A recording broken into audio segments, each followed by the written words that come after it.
Hail, O mankind!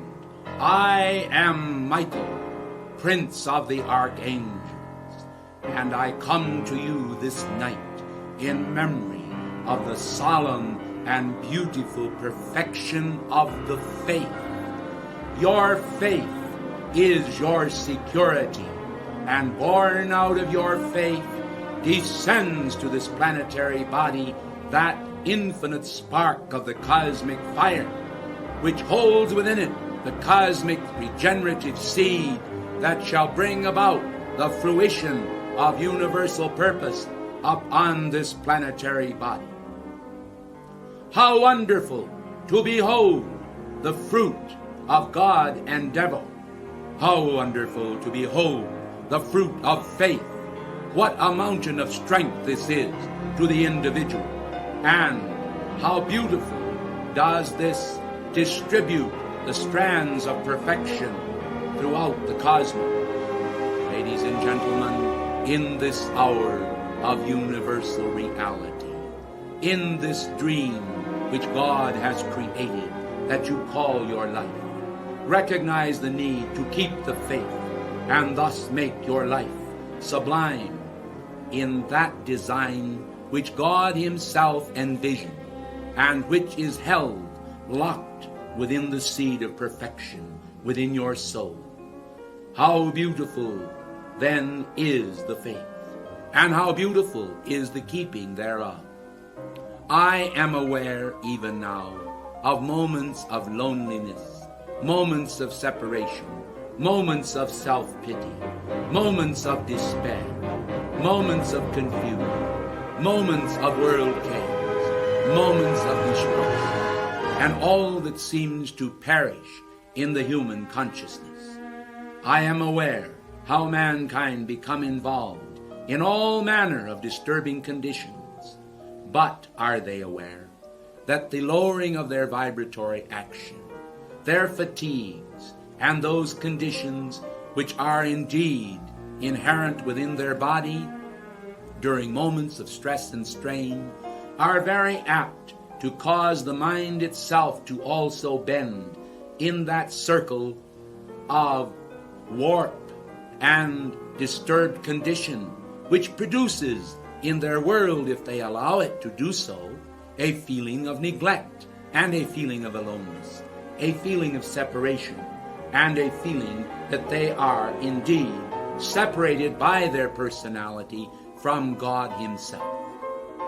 How beautiful are the feet of them which preach the gospel of peace. Will you understand then that I tonight wish to make an end to all that? Do you, then so do I. I would like to see so staunch and so beautiful in your inner concept of keeping the faith that you will not be disturbed by outer conditions at all. But if perchance some of you momentarily are moved by outer conditions, will you learn the sacred ritual of return, whereby you can quickly establish in the soul those communications of the beautiful ideals that you have felt in those sublime moments of your life. Understand, O humanity, that the faith is a gift of God. Understand that I ensoul that faith. I am that faith, and I hold for you the power to keep that faith in all conditions of stress and strain. I hold also for all mankind the radiance and perfection of being victorious. But will you recognize, dear hearts of light, that your own beloved I Am presence also holds that confidence for you? And if perchance God, throughout the centuries, in his great release of cosmic faith to mankind, has not always succeeded in the sense that a part of the endeavor was mankind's in producing that faith which men desire to wear, then don't you think that a mere archangel might also, if you have doubts and insist on holding those doubts, be unable to erase them unless by your free will you would let me in to occupy your mind momentarily, and your heart, and your feeling world. For then, as I came in to that secret chamber of the heart, I would carry with me that communion flame. I would carry with me that perfection as a real regeneration that is within my heart permanently. And I would give you energy. I would give you faith. I would give you strength. For this is that which I am. Do you understand the magnificence of actually being faith yourself? Do you understand what it means to hold the faith within your heart in the face of every outer condition? Do you realize and recognize that there is a two-way street, as some of you call it, in your divine relationship? It is not enough to totally depend upon us and then deny the seed of God intent within yourself. For as you create that necessary polarity within the force field of your heart, lo, it will make our ingress so much easier.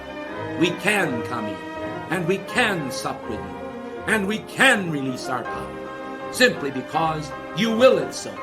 For God and all of us already will it so. Do you understand then that as heaven wills it so, it but remains for embodied humanity to also will it so?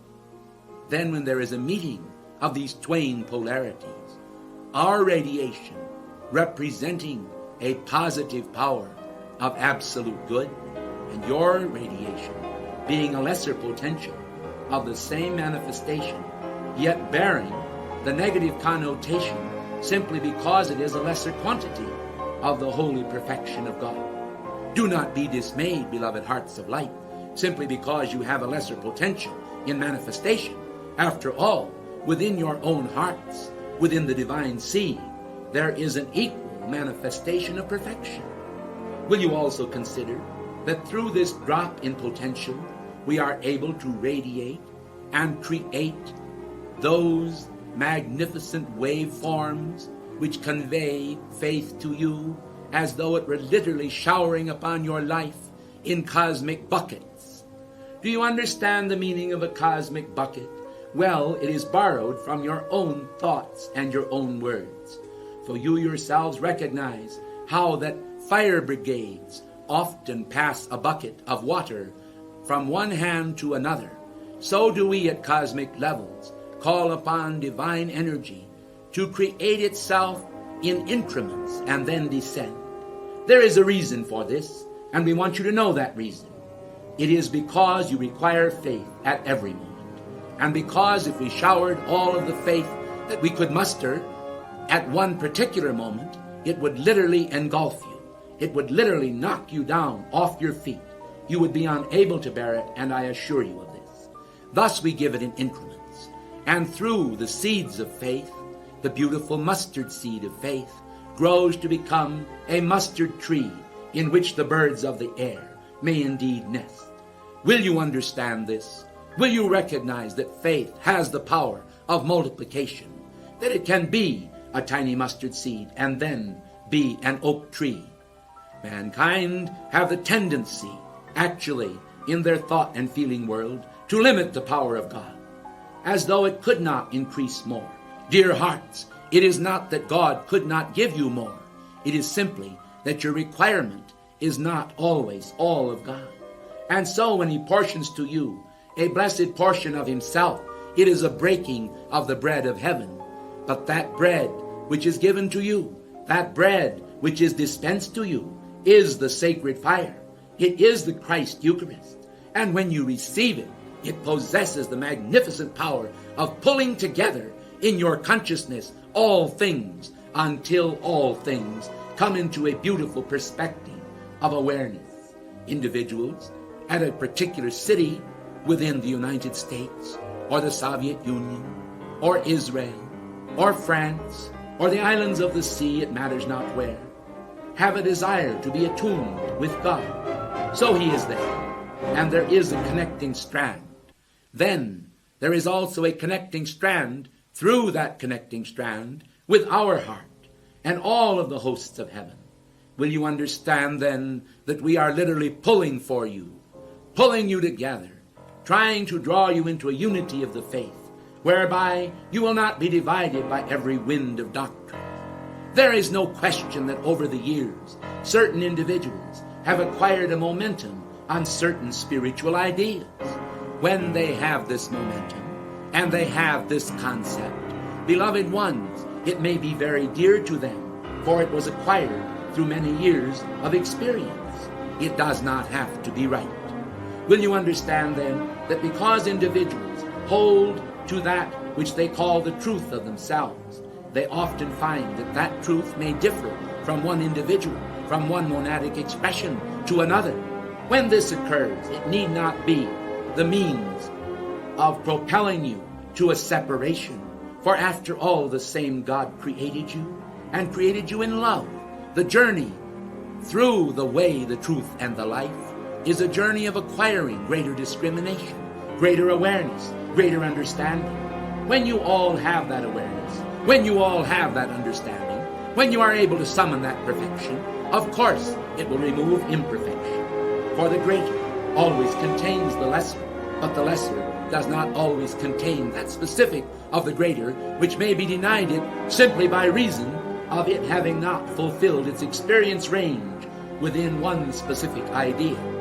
If you will understand this, if you will take this into consideration, you will not have difficulty with those experiences that are separating in their ramifications. You will seek toward greater unity, not necessarily a unity of ideas, but a unity of spiritual experience. For you will combine your experiences into that sweet experience of living with God.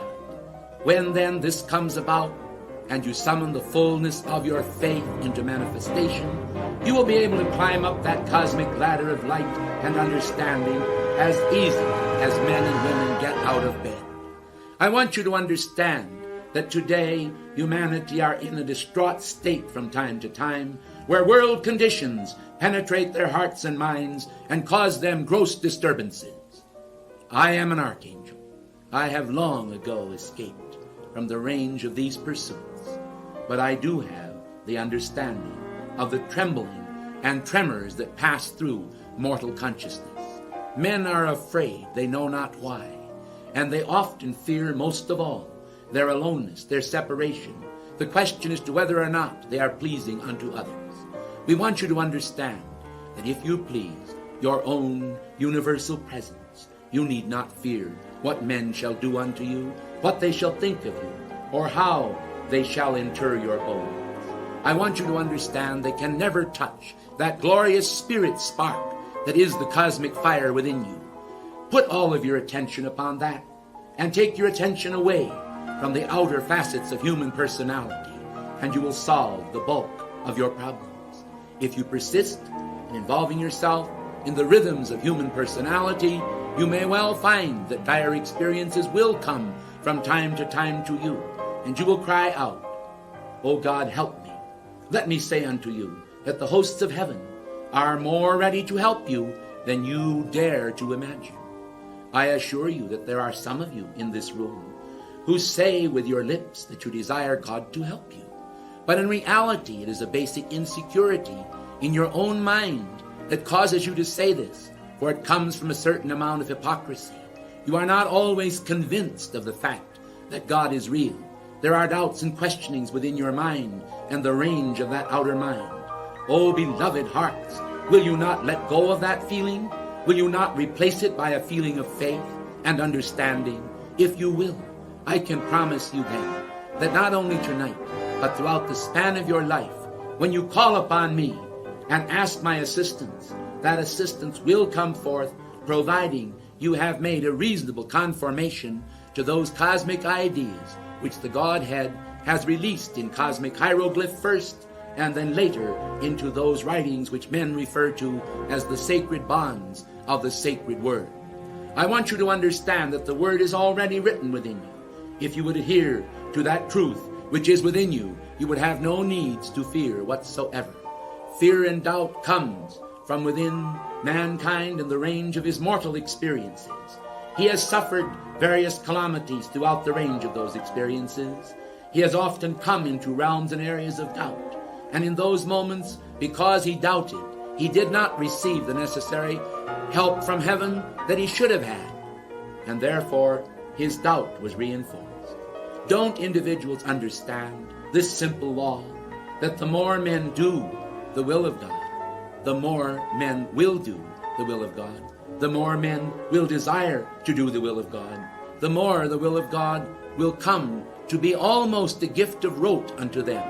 And they will find in due course of time that that rote will be accelerated by the most marvelous release from the heart of God of cosmic energy, the energy of joy. And the joy that Saint Germain referred to as the motor of life will become the means of a greater accomplishment in the life of all. Will you then understand this law and try to live it? Strive toward understanding. It is not difficult. For when men really, truly mean to understand, they will not then be so quick to criticize others and to turn toward others, recognizing that all criticism of others in this world is always, ultimately, a criticism of their own self. For human propensities gather momentums, and these momentums multiply.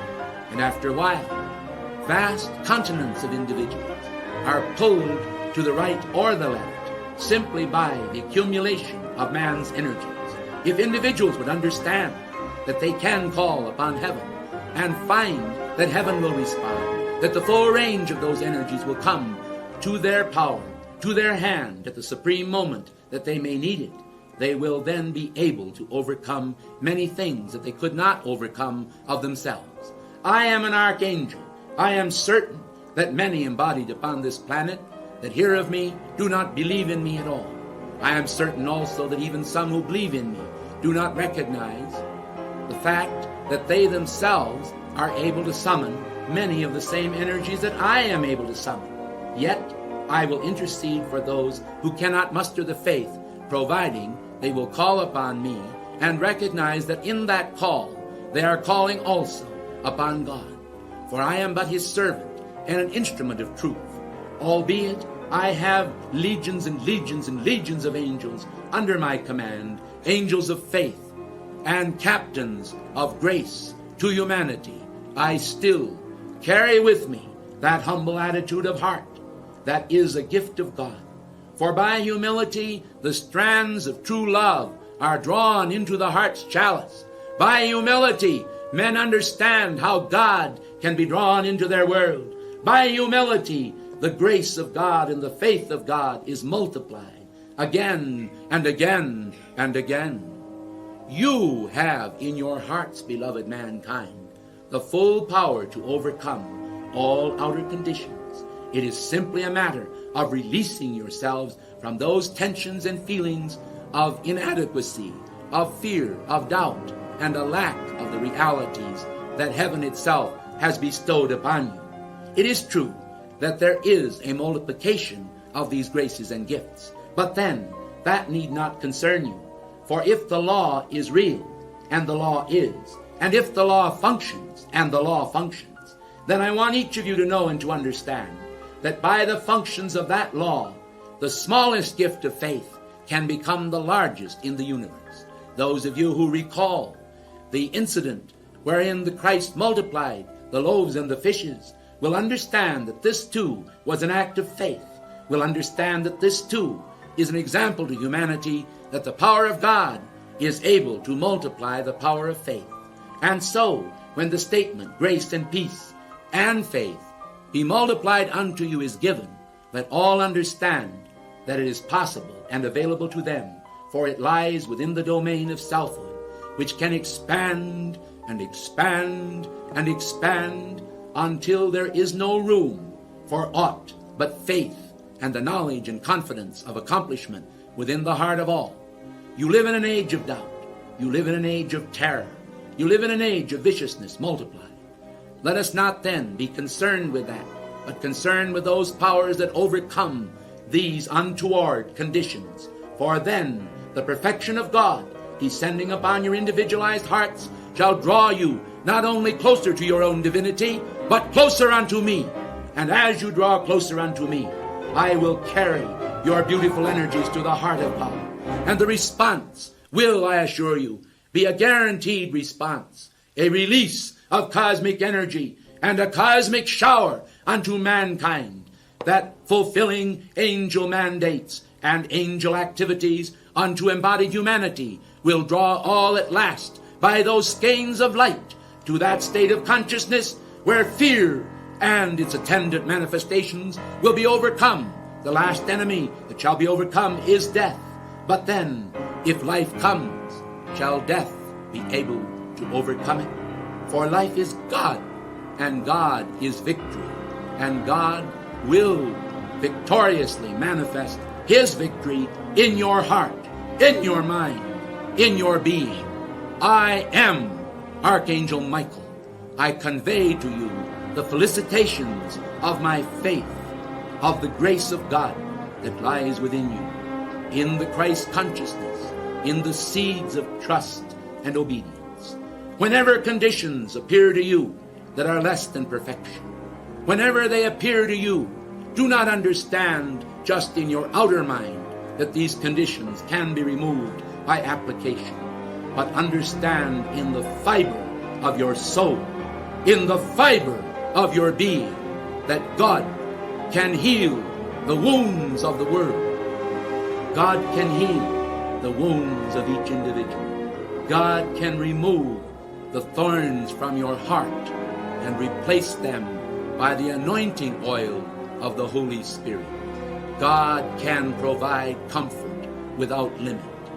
It is up to you to have the faith, for then nothing shall be impossible unto you.